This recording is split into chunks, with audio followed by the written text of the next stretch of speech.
प्रभु के लिए जैसा करेंगे परमेश्वर आपके साथ वैसा ही करेगा, है ना। कितनी बार उन्होंने कहा, जैसे प्रभु मुझसे कह रहा था, देख तेरा मुंह और उसका मुंह सेम है, क्योंकि तेरा भी और उसका भी परमेश्वर मैं ही हूँ। धन्य है वे जो मन के शुद्ध हैं, वो परमेश्वर को देखेंगे। और मैं हमेशा आपसे कहती हूँ, आप क्यों प्रभु को नहीं देख पा रहे हैं? क्यों अपने घर में देख नहीं पा रहे हैं? क्यों प्रार्थना का जवाब आप कर नहीं पा रहे हैं? क्यों आपका घर जस का तस है? क्यों आपकी जिंदगी जस की तस है? लाख आप प्रार्थना कर रहे हैं, आपके प्रार्थना करने से क्या होता है? आप प्रार्थना कर रहे हो तो मुझे दिखाई देना चाहिए कि आप यीशु मसीह के समान होते चले जा रहे हो। प्रार्थना क्या है? यीशु के समान होना है। कि प्रार्थना करके वही जंगली के जंगली बने रहना है, वही जंगली दाखे उगाना है। प्रार्थना ये नहीं होती। ये पूरा महीना प्रार्थना का महीना है। आइए मेरे साथ निकालें, उस वचन को पढ़ें, यूहन्ना रचित सुसमाचार उसका 16 अध्याय और उसके 26 और 27 वचन को। उस दिन तुम मेरे नाम से मांगोगे, और मैं तुमसे ये नहीं कहता कि मैं तुम्हारे लिए पिता से विनती करूँगा, क्योंकि पिता तो आप ही तुमसे प्रेम रखता है, इसलिए कि तुमने मुझसे प्रेम रखा है और ये भी विश्वास किया है कि मैं पिता की ओर से आया। मैं आपसे एक बात पूछती हूँ कि अगर कोई हमारे साथ बहुत बुरा कर रहा है, अत्याचार कर रहा है, अन्याय कर रहा है, हमारे साथ हमारी संपत्ति को लूट रहा है, हमारा आदर नहीं करता है, सब कुछ नहीं, पर हम उसको क्षमा कर रहे हैं, बार बार क्षमा कर रहे हैं, हम उनसे प्रेम ही कर रहे हैं, हम उनके साथ किसी भी प्रकार का बुरा व्यवहार नहीं कर रहे हैं, हम अपने अंदर पित्त किसी कड़वाहट नहीं रख रहे हैं, और वो इंसान समझ ही नहीं पा रहा है, तो आप मुझे बताइए हमें क्या करना चाहिए। उन्होंने 2 बात बोली मुझसे, ध्यान ही देना छोड़ दो, और दूसरा, जितने नए लोग आपकी ज़िंदगी में आते हैं उनको भी आप ध्यान देना छोड़ दो। क्योंकि मैं समझ गई कि हमें परमेश्वर के वचन को समझने की शक्ति परमेश्वर ही देता है।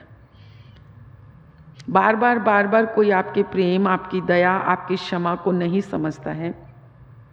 आपके घर में भी हो सकता है, आपका पति भी हो सकता है, आपके बच्चे भी हो सकते हैं, आपके पड़ोसी भी हो सकते हैं, और क्षमा मांगने से, प्रेम दिखाने से सामने वाला आपको कमज़ोर समझ रहा है, आपको मूर्ख समझ रहा है, हाँ, आपके साथ जानबूझ के वो ऐसा कर रहा है, तो ऐसे करते करते तो आपकी आत्मा बहुत घायल हो जाएगी।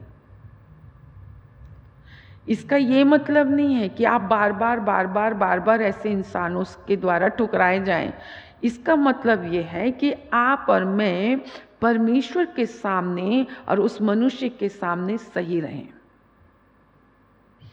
ठीक है, चाहे गलती मेरी हो, चाहे गलती उनकी हो, कोई बात नहीं है। उन्होंने मुझे ठोकर पहुंचाई, मैंने आपको ठोकर पहुंचाई, पर अगर मेरे को पवित्र आत्मा बोलता है जाने दो, जाने दो, जाने दो, और हमने उनके साथ किया, 1 नहीं, 2 नहीं, 7 बार किया, जाने दो, निर्बल हैं, जाने दो, कमज़ोर हैं, जाने दो, अनपढ़ हैं, जाने दो, गंवार हैं, जाने दो, ये समझ ही नहीं आता है इनको, परंतु सामने वाला आपको समझ ही नहीं पा रहा है।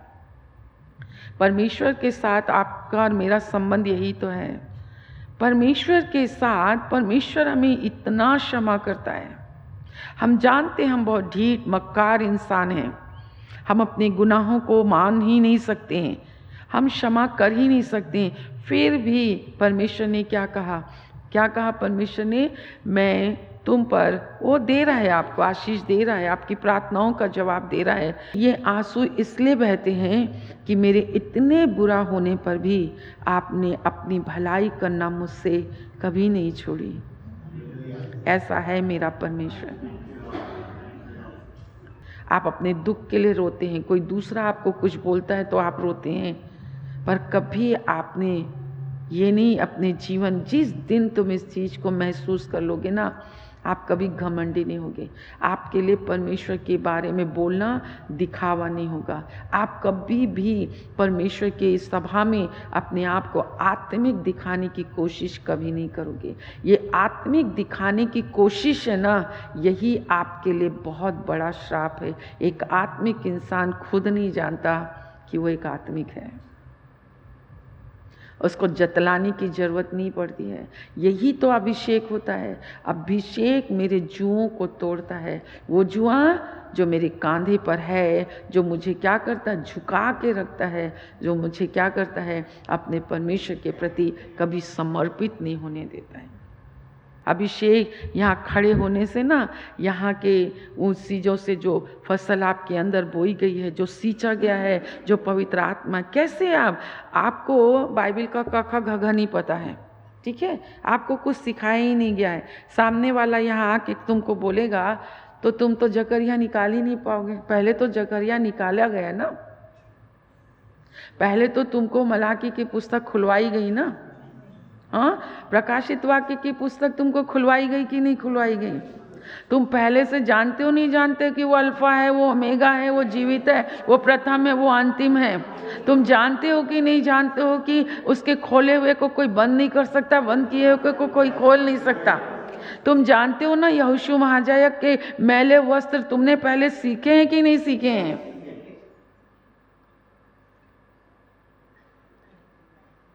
तभी तो आप समझ सके। Hallelujah, hallelujah. परमेश्वर का हम धन्यवाद करते हैं। क्षमा क्षमा क्षमा क्षमा क्षमा, कितना बोला जा रहा है, क्या कर रहे हो क्षमा किसी को? हम परमेश्वर का इतना धन्यवाद करते हैं कि परमेश्वर की भलाई और करुणा जो आप पर और मुझ पर हुई है, आज का दिन भी आप और मैं इसलिए देख सके हैं। मैंने आपको बताया ना कि परमेश्वर बहुत क्रोधित है ना। परमेश्वर का क्रोध जो है, अब परमेश्वर को कोई इंटरेस्ट नहीं रह गया।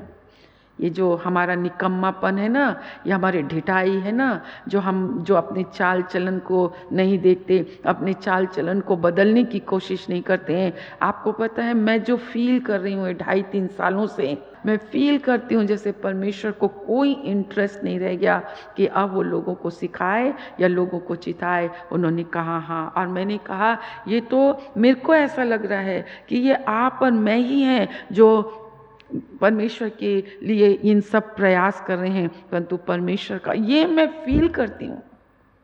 मेरे अंदर इतना उत्साह रहता था, इतना वो रहता था, पर अब मैं जाती हूँ ना, मुझे कोई ऐसा नहीं लगता है। मैंने बताया मुझे बहुत सी घड़ियाँ दिखती हैं कि उनके आने का समय बिल्कुल निकट। ऐसी गहरी गहरी बातें मैंने आपको परमेश्वर की आत्मा के द्वारा मैंने बताया है। परंतु कमाल की क्या बात है ना, एट प्रेजेंट जिस दिन प्रभु आपसे बोलता है ना, आप नहीं सुनते, क्योंकि आप सुन सुन के ना दर्शन की बातें, पवित्र आत्मा की बातें, ये जीवनदायक वचन आप सुन सुन के ना आप यूज्ड टू हो गए। नहीं, मैं आपको सिखाने के लिए बोल रही हूँ, मैं आपको सिखाने के लिए बोल रही हूँ। आप चले जाइए, आप जाइए, इसलिए मैं बोल रही हूँ क्योंकि आपको ना थोड़ा अंतर मालूम हो जाएगा। मैं कह रही हूँ वचन से भी अंतर सिखाने में हम बहुत परिश्रम करते हैं। आपको एक एक बातें सिखाने में हम बहुत आपके लिए परिश्रम करते हैं। आप खड़े होकर जब बोलते हो ना, सोचते हम बुद्धिमान हैं, पर आप ये नहीं जानते कि आप अपनी मूर्खता को प्रकट करते हैं जो परमेश्वर को पसंद नहीं है।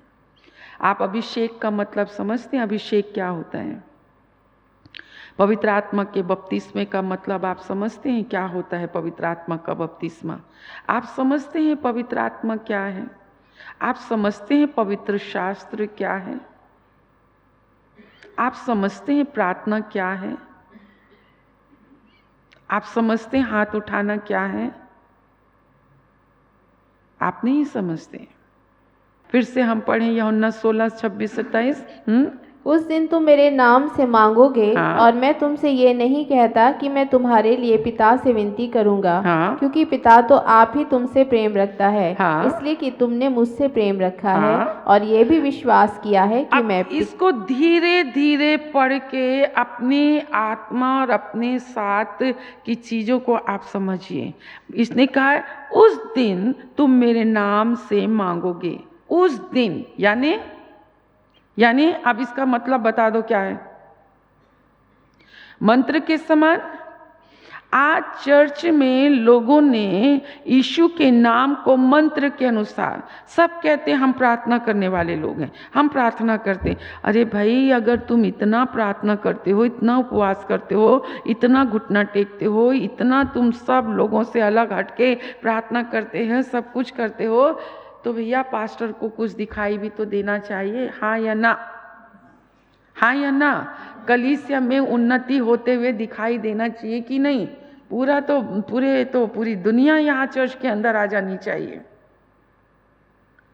परंतु ऐसी प्रार्थना बाइबल कहती है कि हम यीशु के नाम को केवल क्या करते हैं?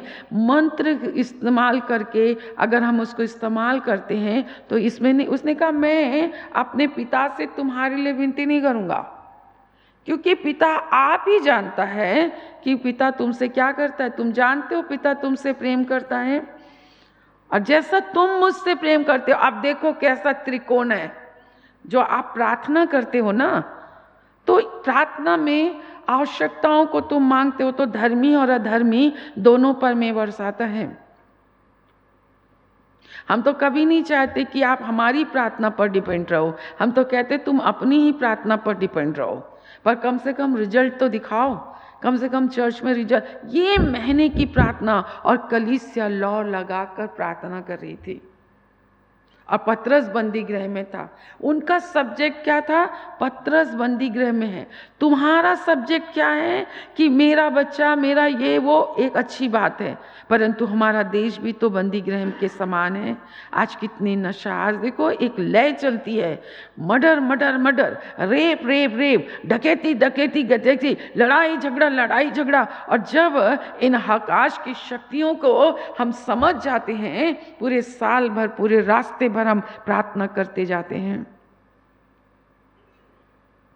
और हम देख रहे हैं कि एक एक चीजें कम होती चली जा रही हैं। उस दिन लिखा है, उस दिन तुम मेरे नाम से मांगोगे। इसका मतलब है यानी मेरे स्वभाव में तुम मांगोगे।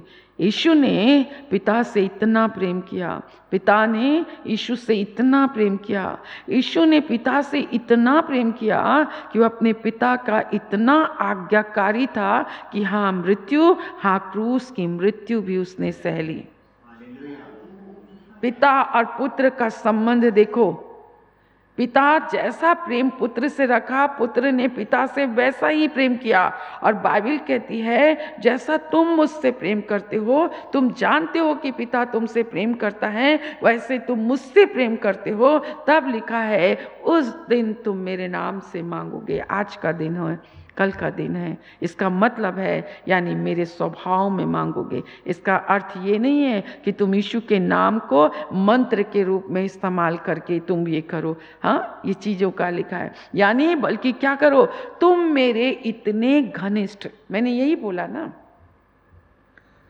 तुम्हारी बोली ही तुम्हारा भेद खोलती है। और मैं कितना बोलती हूँ आप लोगों को, मैं ज़्यादा बोलने में विश्वास नहीं करती हूँ, है ना। एक अच्छा किसान खेत देखता है, अरे इसमें तो मेहनत करना ही बेकार है, वो सुधरने वाले नहीं है, वो नहीं सुधर सकते। हमें तो अच्छी भूमि पहचानना आना है। और हम जो लोग होते हैं ना, वो सिर्फ आत्माओं को बचाने के भूखे और प्यासे होते हैं कि आपको परमेश्वर की निकटता में ले आए। ये महीना, इसलिए मैंने आपसे कहा प्रार्थना की होड़ मत लगाइए, प्रार्थना का कंपटीशन मत कीजिए, प्रार्थना में मन भावने शब्द मत बोलिए, एक्टिंग तो बिल्कुल मत कीजिए, बिल्कुल भी नहीं कीजिए। परंतु प्रार्थना की आत्मा यीशु की आत्मा है, धन्यवाद की आत्मा यीशु की आत्मा है। उसने कहा कि उस दिन तुम मेरे नाम से मांगोगे, अर्थात मेरे स्वभाव में मांगोगे। इसका अर्थ ये नहीं कि हम यीशु के नाम को मंत्र के समान हम इस्तेमाल करें, बल्कि यह कि तुम मेरे साथ इतने घनिष्ठ होगे कि तुम मेरे साथ एक हो जाओगे। ये है प्रार्थना। ये शब्दों का खेल नहीं है, ये दिखावा नहीं है, ये पाखंड नहीं है। हालेलुया। सुंदर पगड़ी पहनना चाहते हैं, मैले वस्त्र उतारना चाहते हैं, तो कौन शुरू करेगा? शैतान कौन है? शैतान वहाँ पे क्यों है? आपके घर में गरीबी, बीमारी, ये सब क्यों है? इसलिए तुम्हें मार डालने के लिए। क्या हमने नहीं बोला परिस्थितियाँ आपके जीवन में इसलिए नहीं है कि वो तुम्हें मार डाले, परंतु इसलिए है कि तुम्हें परमेश्वर की व्यवस्था सिखाए, तुम्हें नम्र बनाए, तुम्हें दीन बनाए। विचार आपके, मैंने बोला ना, हमारे मन में जो आता है वो कितना बुरा। कई लोग मुंह सुई के रखते हैं, ऐसे देखेंगे, बोलेंगे नहीं, पर अंदर ही अंदर कितना बैर। मगरमच्छ प्रकट किया ना, मगरमच्छ का प्रकट किया कि नहीं किया? सर्प प्रकट किया कि नहीं किया? सर्प के समान केचली उतारना है मेरे प्रियो। ये जरूरी नहीं है डांट का बुरा मानना, सिखाया जाना। हाँ, पास्टर तो है, वो तो अपने घर को बनाएगा ही बनाएगा, अपने बच्चों को बनाए। हम क्यों अपनी बदनामी उठाए भैया? समझ रहे हैं? प्रार्थना और कलीसिया प्रार्थना, ये कलीसिया प्रार्थना की कलीसिया है, जुओं को तोड़ने वाली कलीसिया है। जब शत्रु महानंद की नाई चढ़ाई करता है तो यहोवा का भुजबल, मतलब यहोवा की आत्मा ही, आपसे मैं कहती हूँ, पवित्र आत्मा से परिपूर्ण प्रार्थना से शैतान डरता और शैतान कांपता है। इसके मैले वस्त्र, मैं अभी इसी टॉपिक को तो छेड़ा था, इसमें बहुत से टॉपिक हैं। हम परमेश्वर के लोग एक ही वचन को, जरूरी नहीं है एक ही वचन को हम 100 दिन प्रचार करेंगे ना, वो अलग अलग होता है। ये कहानियाँ थोड़ी ना कि एक ही दिन एक ही बातें बोलती गई, बस वही सब बातें। कहानियाँ कभी नहीं बदलती हैं, परंतु ये जीवन का वचन कब का कब कैसे रूप में आपके पास आ जाए। यहाँ पर आपको कई बार उत्साहित करने के लिए कहा जाता है ना। कई लोग इतना ज़्यादा गिल्टी फील करते हैं, अपने दोषारोपण करते हैं, अपने आप को इतना गलत महसूस करते हैं। कई लोग बिल्कुल गलती महसूस नहीं करते हैं। तुम्हें बोला गया है, जितना बोला गया है, हमारे यहाँ यही है, जो आपका काम है आपको वही काम करना है। क्यों? क्योंकि एक काम आपको दिया गया है, आप उसको इतनी तरक्की से करें। हम कभी अपने जीवन का भार तुम पर नहीं डालते। जो भी परमेश्वर के जन आते, हम कोशिश करते हैं कि हम उनकी सेवा करें, छोटा बन जाए। यह है मसीही स्वभाव, यह है मसीही नेचर। सीखने के लिए ना पूरा जीवन निकल जाएगा तो भी नहीं सीख पाओगे। सो क्या अर्थ है हमारा? यदि तुम मेरे नाम से मांगोगे, मतलब क्या है? मेरे स्वभाव में मांगोगे। यीशु का स्वभाव रखो प्रार्थना करने में। हम तो यही चाहते हैं कि मेरा परमेश्वर स्वर्ग से सामर्थ को भेजे, और उसके लिए 2 लोगों को सहमत होना बहुत ज़्यादा जरूरी है। आप खुद कोशिश कीजिए कि ज़्यादा फालतू की बातें आप ना करें, इधर उधर की बातें ना करें। ऐसे लोगों के साथ आप ना उठे ना बैठे जो आपके जीवन की, आपकी पवित्रता को, ऐसा नहीं कि हम उनको तुच्छ जाने, नहीं, तुच्छ किसी को नहीं जानना है, पर मुझे बचा के अपने आप को रखना है। आज्ञाकारी, तुम मेरे स्वभाव में रहो लिखा है, और दिखा है ताकि तुम मेरे साथ इतने घनिष्ठ समझते हो, जैसे दूध और पानी मिल जाता है। चीनी और पानी, कितना अच्छा उदाहरण मैंने आपको बताया आपको समझाने के लिए। अचेतन मन और चेतन मन, समझ गए? तुम समझ गए? समझ गए तुम? कौन सी चीज तुम्हारे मन में समा जाती है? हाँ, जो चीज तुम्हारी आत्मा का भी मन है, तुम्हारे शरीर का। तुम तो मन को समझते नहीं, तुम्हारा मन क्या है? तुम्हारे विचार, तुम्हारी भावनाएं, जो फील तुम करते हो, ठंडा गरम। इंद्रियां क्या है? यही तो है। ये आंख जो देखती है, कान जो सुनते हैं, जो मुंह, जो जीभ आप चखते हो, जो फील करते हो, कड़वाहट फील करते हो, नाराजगी फील करते, इसको फीलिंग्स कहते हैं, इसको इंद्रियां कहते हैं। जो 5 सेंस है आपकी, ये जो पूरा दिखाई देता है। चेतन और अचेतन क्या होता है?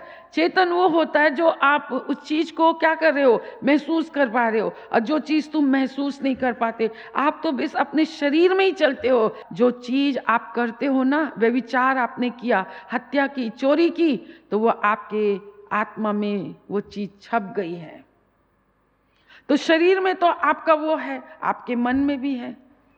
तो इन चीज़ों को समझने के लिए सरल से सरल अर्थों में हम आपको ये चीज़ें समझाते हैं, ताकि आप एक नहीं, दो नहीं, 3 बार हम आपको बोलते हैं। मेरे प्रियो, प्रार्थना का मतलब बड़बड़ नहीं है। प्रार्थना का मतलब इससे पहले कि तू प्रार्थना करे तो तू जा, पहले अगर तेरा किसी के साथ कोई भी गलत संबंध है, कड़वाहट है, क्षमा नहीं है, पहले मांगो। तो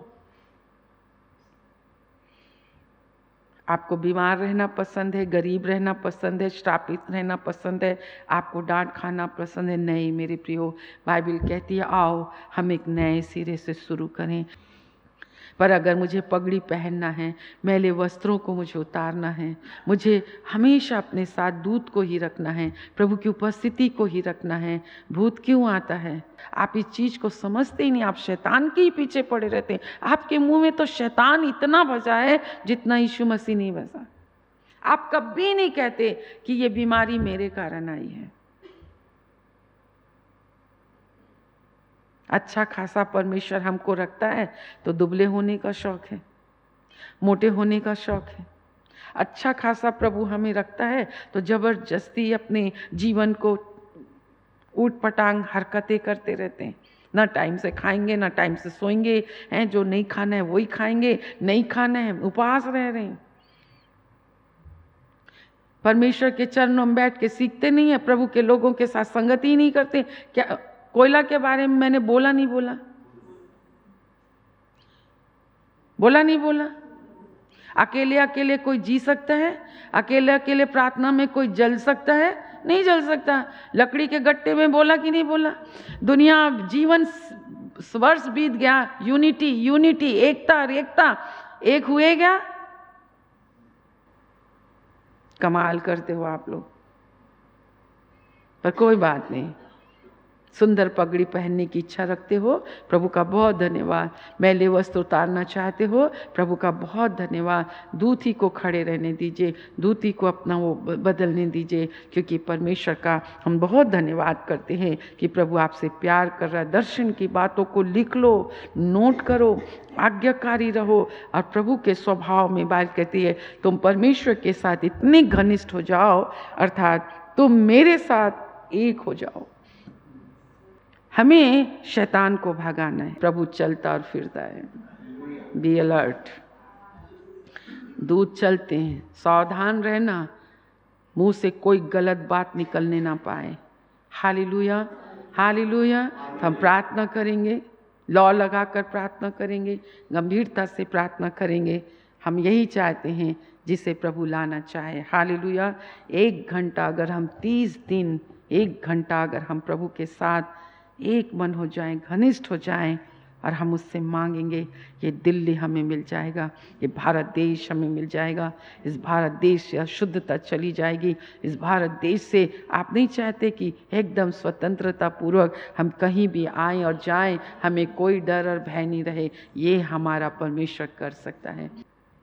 यहाँ किसी मनुष्य की बड़ाई करने का कोई नहीं है। आप मेरी भी बड़ाई मत कीजिए, ये मत कीजिए। आप ये बोलिए मेरा परमेश्वर तो यत्न से मुझे सिखाता आया, परंतु मैं ही नहीं सीखा, मैं ही नहीं सीखा, हम ही नहीं सीखे। क्योंकि आप चर्च के अंदर रहते नहीं हैं, बगले झाँकते रहते हैं, एक दूसरे को देखते रहते हैं, एक दूसरे को चिढ़ते रहते हैं, एक दूसरे के टक्कर लगने से आप तो कंपटीशन करते हैं ना, कौन कितने जल्दी खड़ा होगा, कौन कितना। नहीं, ऐसा नहीं करना। हालेलुया। नए महीना, नया दिन, नई रोशनी में परमेश्वर ने आपको चुना है एक सुंदर पगड़ी पहनाने के लिए। एक मैले वस्त्र को उतार कर सुहावने मलमल के वस्त्र आपको पहनाने। कितना भी लिखा है, और लिखा है उदारता करना ना भूलो। हालेलुया। प्रभु आपको आशीष दे, आप बदलें। आओ इस महीने हम अपने प्रभु से सीखें। हालेलुया।